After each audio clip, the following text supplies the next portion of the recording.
Carta de Judas. Introdução. Judas era um nome muito comum na Palestina da época de Cristo, como Judas Tadeu, o apóstolo, e Judas Iscariotes, o traidor, Mateus 10:4, Marcos 3:19. Entretanto, de acordo com a tradição, o autor desta carta é Judas, versículo 1, o irmão de Jesus Cristo, e de Tiago, Mateus 13:55, Marcos 6:3. Eles próprios jamais usaram o parentesco com o Senhor para reivindicar qualquer privilégio ou atenção especial às suas mensagens. Por essa razão, não mencionaram esse fato em suas cartas e documentos, deixando que outros irmãos se encarregassem desse registro histórico. João 7, 3-10, Atos 1:14, 1 Coríntios 9:5, Gálatas 1:19. Referências a esta epístola sagrada são conhecidas desde os primórdios pelos pais da Igreja.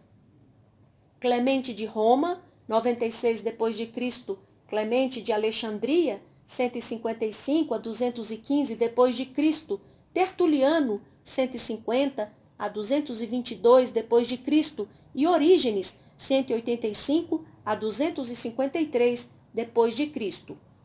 Em 170 d.C., a Carta de Judas já fazia parte do cânon muratório e era aceita como autorizada por Atanásio, 298 a 373 d.C., e pelo Concílio de Cartago, 397 d.C.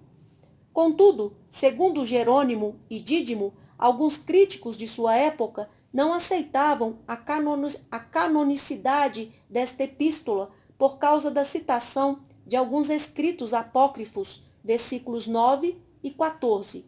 Porém, a maioria dos eruditos e teólogos é unânime em reconhecer que um autor sagrado, inspirado pelo Espírito Santo, pode fazer uso de documentos históricos e textos não inspirados com a finalidade de ilustrar ou corroborar sua argumentação bíblica, sem com isso estar defendendo a inspiração dos documentos ou referências utilizadas. O primeiro e grande desejo de Judas era publicar um tratado teológico sobre o tema, Nossa Comum Salvação, versículo 3. Porém, o Espírito Santo o convenceu a escrever uma vigorosa obra apologética contra os precursores do gnosticismo, filosofia que ganhava cada vez mais força e adeptos entre os cristãos de todo o mundo civilizado da época. Os falsos mestres estavam usando os próprios textos do apóstolo Paulo e outras partes da Bíblia para defender a plena liberdade do ser humano de uma perspectiva antinominiana, a fim de darem licença total às manifestações da carne. Gálatas 5:13.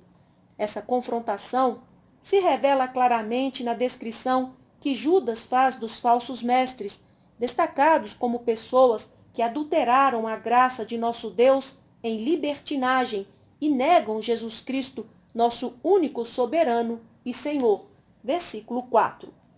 O gnosticismo, expressão que deriva do grego gnosis, conhecimento, cuja forma filosófica acabada só se consolidou a partir do século II, tem influenciado o pensamento da humanidade até nossos dias, devastando a moral e a fé responsável em Jesus Cristo, o Filho de Deus e nosso único Salvador.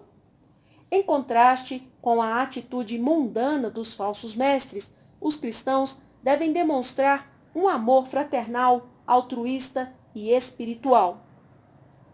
Sempre atentos à maravilhosa graça com que fomos contemplados em Cristo, devemos demonstrar misericórdia para com aqueles que estão enredados por esse modo de pensar e agir, pois talvez, assim, alguns sejam levados à salvação. Versículos 19 ao 23. Judas finaliza sua obra com uma bela e significativa doxologia, versos 24 e 25, muito apropriada para todos aqueles que enfrentam as poderosas forças do erotismo e da sedução da carne tão presentes em nosso século. Judas ainda demonstra grande conhecimento das tradições e literatura judaicas. Suas discutidas citações, versículos 9 e 14, embora não sejam encontradas no Antigo Testamento, estão presentes nos livros deuterocanônicos e históricos da época. É notável a relação que esta carta de Judas tem com a segunda epístola de Pedro. Ao que tudo indica, segundo Pedro, profetizou sobre alguns males que acometeriam a igreja, procurando prevenir os cristãos sobre tais influências filosóficas perniciosas que efetivamente ocorreram no tempo de Judas e foram abordadas em sua carta, segundo Pedro 2:1, 3:3, Judas 4, 18 e 19. Como deixou registrado Orígenes, apesar de consistir de apenas uns poucos parágrafos, a carta de Judas está repleta de poderosas palavras dotadas de graça celeste. Não há nenhuma evidência histórica e arqueológica que possa datar a epístola de Judas num tempo posterior à existência dos apóstolos e do próprio Judas. Judas, Paulo e Pedro não combateram o gnosticismo formatado no século II, mas um embrião de ideias libertinas e dicotômicas que questionavam a perfeita humanidade e deidade de Jesus Cristo como Filho de Deus e Messias, Atos 20, 29 e 30, Romanos 6:1, 1 Coríntios 5, 1 a 11, 2 Coríntios 12, 21, Gálatas 5, 13, Efésios 5, 3 a 17, 1 Tessalonicenses 4, 6. Há indicações de que os próprios leitores de Judas chegaram a presenciar algumas das pregações de Pedro e de outros apóstolos, segundo Pedro 3:3. Portanto, podemos concluir que a epístola de Judas começou a circular por volta do ano 75 depois de Cristo. Carta de Judas. Judas, servo de Jesus Cristo e irmão de Tiago, aos que foram convocados, amados por Deus, o Pai, e preservados na fé em Jesus Cristo, misericórdia, paz e amor vos sejam multiplicados. Amados, enquanto me preparava com grande expectativa para vos escrever acerca da salvação que compartilhamos, senti que era necessário, antes de tudo, encorajar-vos a batalhar dedicadamente pela fé confiada aos santos de uma vez por todas. Portanto, certos indivíduos, cuja condenação já estava sentenciada há muito tempo, infiltraram-se em vossa congregação com toda espécie de falsidades. Essas pessoas são ímpias e adulteraram a graça de nosso Deus em libertinagem e negam Jesus Cristo, nosso único soberano e Senhor. Quero, portanto, recordar-vos, embora já estejais bem informados sobre tudo isso, que o Senhor libertou um povo do Egito, contudo mais tarde destruiu todos os que não creram. E quanto aos anjos, que não guardaram sua autoridade e santidade originais, mas abandonaram seu próprio domicílio, ele os tem mantido em trevas, presos em correntes eternas para o julgamento do grande dia.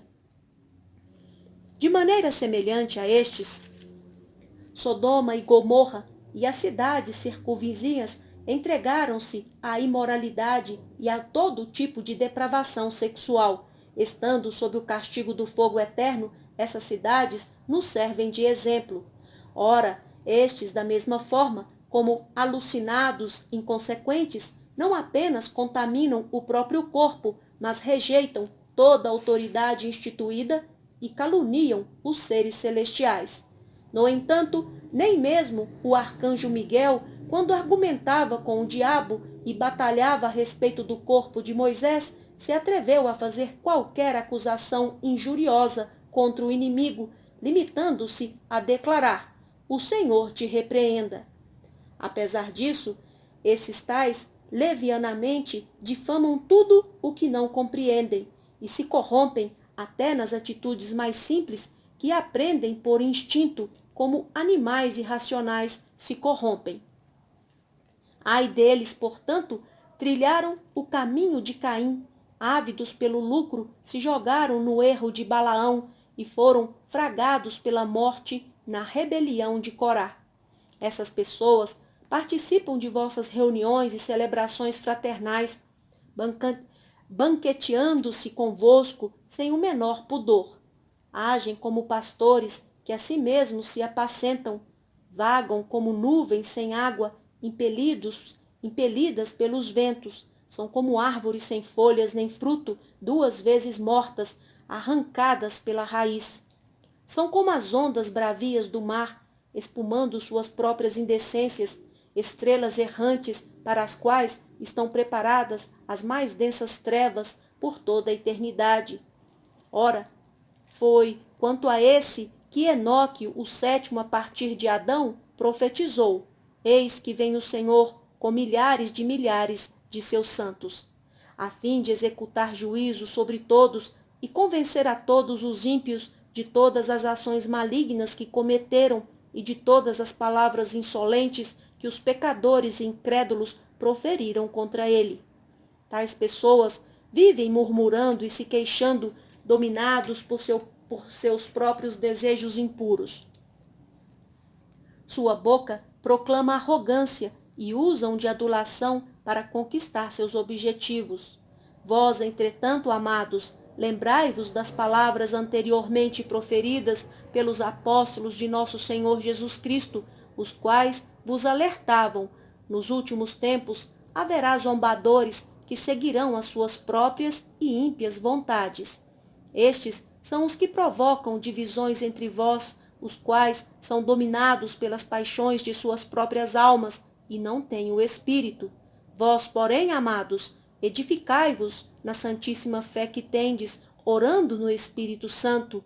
Conservai-vos no amor de Deus, aguardando confiantemente a misericórdia de nosso Senhor Jesus Cristo para a vida eterna. E demonstrai compaixão para com alguns que não possuem essa certeza. Assim como salvai a outros, arrebatando-os do fogo, e a outros ainda ajudai com misericórdia e temor, repugnando até a roupa contaminada pela carne. Àquele que é poderoso para vos impedir de cair e para vos apresentar sem máculas e com grande júbilo perante a sua glória, ao único Deus, nosso Salvador, sejam glória, majestade, poder e autoridade por intermédio de Jesus Cristo, nosso Senhor, antes de todas as eras, agora e para todo sempre. Amém. Comentário da carta de Judas, o irmão de Jesus Cristo. Judas é irmão de Tiago, autor da epístola bíblica e líder da igreja em Jerusalém, e, portanto, irmão de Jesus Cristo. Judas e Tiago eram filhos de José e Maria, Mateus 13:55, Marcos 6:3. Judas, assim como Jesus, era um nome muito comum na Palestina.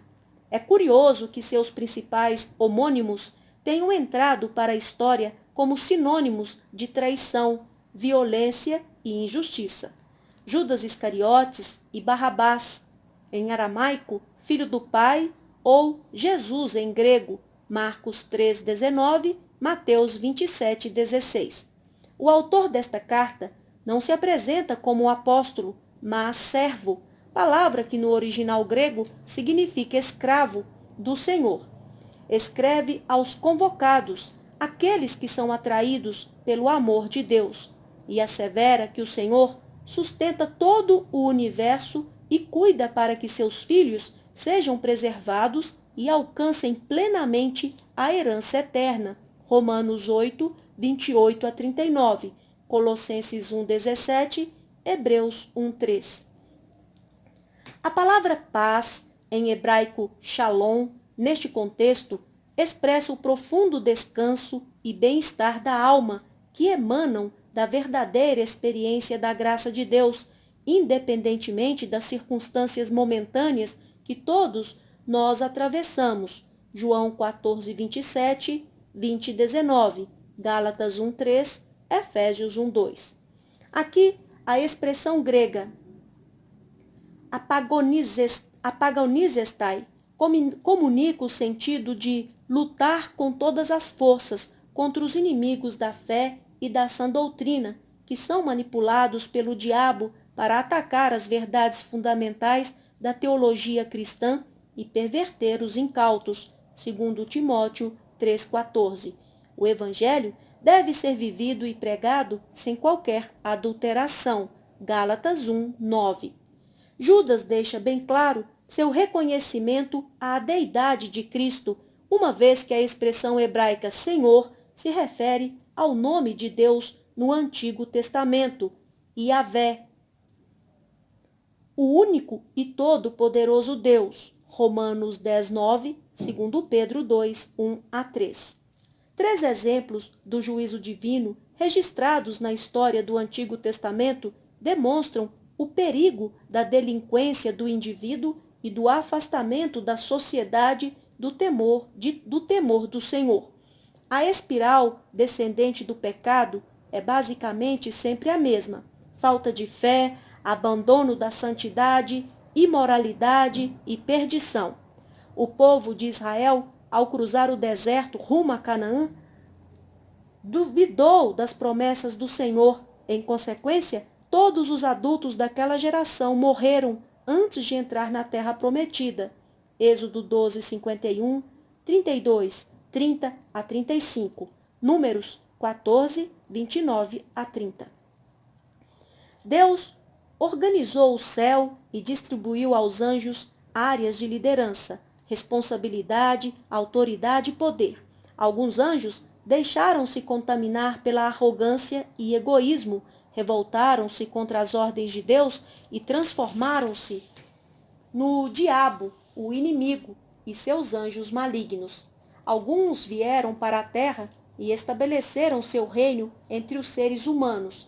Entretanto, no dia do juízo final, todos os partidários do mal serão destruídos pelo fogo da santidade e da justiça de Deus. Daniel 10, 20 e 21, Mateus 25, 41, 2 Pedro 2, 4. O texto não está afirmando que o pecado das pessoas que viviam em Sodoma e Gomorra foi o mesmo praticado pelos anjos desobedientes.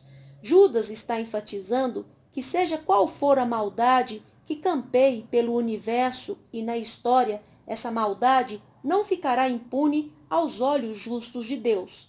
A sociedade tende a se afastar da palavra de Deus, seguindo o caminho da imoralidade e assumindo um estilo andrógino de vida. O juízo ocorrido no passado foi um prenúncio e exemplo do dia em que o Senhor derramará enxofre incandescente e consumirá toda impiedade e impureza moral sobre a terra. Gênesis 19, 5 e 24, 2 Pedro 2, 10. Estes pagãos e ímpios eram conhecidos como sonhadores, expressão cujo sentido original se refere às pessoas alucinadas ou fora da realidade, por causa do efeito moral devastador que suas fantasias provocavam em suas atitudes e estilo de vida. As pessoas que se afastam do Senhor e são controladas pelo homossexualismo ou por qualquer tipo de droga são iludidas pela ideia do prazer de se estar ausente da realidade. Por isso, são levadas a desenvolver um comportamento absolutamente antagônico ao Senhor e sua palavra. Tornam-se especialistas na arte de mentir e rejeitam toda a autoridade instituída a partir de Deus, seus servos e dos membros da própria família. Alguns gnósticos primitivos, apóstatas, havendo descampado para a prostituição e o homossexualismo, tornaram-se antinomistas, libertinos e desenvolveram uma teoria filosófico-religiosa que negava a influência das ações realizadas por meio do corpo sobre o espírito humano. Judas faz menção de uma tradicional obra judaica chamada Assunção de Moisés, Deuteronômio 34:6, Zacarias 3:2, apenas para ilustrar sua exposição teológica, assim como fizeram Paulo ao citar ilustres pensadores gregos como Epimênides, Arato, Cleanto e Menandro, Atos 17:28, 1 Coríntios 15:33, Tito 1:12. Judas cita mais 3 exemplos do tipo de atitude insana e pecaminosa que leva à terrível os ais de Jesus, destruição final. Mateus 23, 13-29. O caminhar de Caim foi constituído de egoísmo, ódio, inveja e homicídio. Gênesis 4, 13-4, Números 22, 1-35, 1 João 3, 12. O erro de Balaão foi deixar-se dominar por cobiça e imoralidade, segundo Pedro 2,15, Apocalipse 2,14. Corá representa a insubordinação e a revolta contra toda a ordem estabelecida por Deus, comportamento de parte da liderança cristã da época de Judas, a qual, apostatando da fé, estava dividindo a igreja. Números 16, 1-35, 3 João 9 e 10.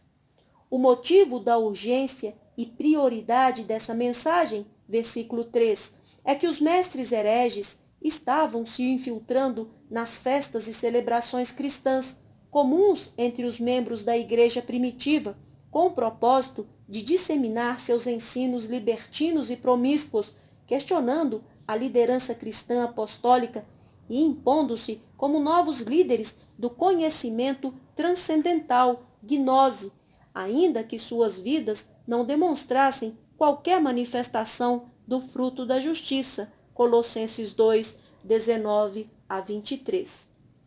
Judas usa uma série de metáforas para evidenciar que tais pessoas agiam como lobos pastoreando ovelhas para saciar suas próprias vontades animalescas, segundo Pedro 2,13, Ezequiel 34, 8-10, Isaías 57:20.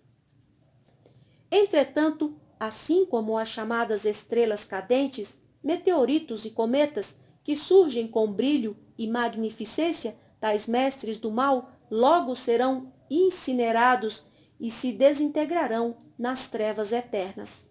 Judas, a exemplo do que fizera no versículo 9, cita uma obra tradicional no judaísmo com a finalidade de esclarecer seu ponto doutrinário. Se observarmos a linhagem de Sete, considerando Adão como o primeiro, Enoque é o sétimo e o autor da obra apócrifa Enoque 1:9, que leva seu nome, Gênesis 5, 18-24, 1 Crônicas 1, 1-3. Não confundir com outro Enoque da descendência de Caim, Gênesis 4, 17. Entretanto, o que Enoque revela em seu livro confirmou-se nas várias profecias dos autores canônicos, Daniel 7, 9-14, Zacarias 14, 1-5. Judas aplica essas citações ao glorioso retorno de Jesus Cristo e à condenação final de todos os ímpios, segundo Tessalonicenses 1, 6-10, Daniel 4, 13-17. Uma característica marcante desses falsos profetas e mestres é que sempre estão descontentes, críticos, lamuriantes e jamais expressam sincera gratidão a Deus pelo que são e o que possuem. Efésios 5:20, Colossenses 3, 16 e 17. Além disso, são movidos pela ganância e seu humor só melhora em função de seus interesses pessoais, quando não poupam adulações àqueles de quem acreditam poder obter alguma vantagem. Essa é uma cilada muito perigosa, a qual todos os pastores e líderes cristãos, especialmente, estão frequentemente expostos, 1 Timóteo 3:3, 1 Pedro 5:3. Judas, em sua época, já advertia a igreja quanto ao cumprimento da profecia dos apóstolos sobre o surgimento de ondas doutrinárias heréticas e vãs filosofias, e que esses eventos funestos no meio da igreja não deveriam pegar os crentes desprevenidos. Atos 20 e 29, 1 Timóteo 4:1. Os próprios gnósticos dividiram-se em 3 grupos: os mundanos, materialistas, os sensuais, ligados à psicologia do comportamento, e os espirituais, que acreditavam ter alcançado o estágio mais desenvolvido do saber. Judas vence os heréticos usando a própria maneira debochada com a qual eles apreciavam atacar os princípios bíblicos, versículo 10, e desfecha a argumentação alertando-os para o fato de que, ao contrário de pertencerem a uma elite espiritual, nem sequer tinham o Espírito de Deus, ou seja, estavam completamente perdidos. Romanos 8:9, Hebreus 6:4 e 6. Embora esta epístola trate prioritariamente de combater os heréticos, pretensos cristãos que apostataram da verdade e tentam corromper os fiéis, Judas dedica uma palavra de encorajamento aos crentes, asseverando que o próprio Senhor cuida pessoalmente de cada um de seus filhos em sua luta diária e caminhada cristã, preservando-lhes a fé e o amor. Romanos 8, 26 a 39, Gálatas 4, 6, Efésios 6, 18. A expressão original em grego sugere uma operação de socorro muito arriscada, como tirar alguém da beira da destruição. Para realizar esse ministério com sucesso, correndo o perigo de sermos tragados pelo pecado, o exercício da misericórdia deve ser praticado sob a vigilância do temor a Deus e sem fazer qualquer concessão à carne, em trajes limpos. Zacarias 3, 1 a 4, 2 Pedro 2, 1 a 22. Judas conclui sua mensagem de guerra aos hereges e exaltação à fidelidade dos cristãos com uma proclamação formal de louvor a Deus, chamada doxologia, em grego doxa, glória, e que, a exemplo de Paulo, exalta o maravilhoso poder do Senhor em preservar todos aqueles que nele depositam sua confiança. Romanos 16, 25, Efésios 3, 20. A expressão apresentar aqui deriva do termo grego stesai, cujo sentido é colocar de pé, segundo Pedro 3,14, 1 Pedro 1,19. Terminamos aqui a leitura da carta de Judas, o irmão de Jesus.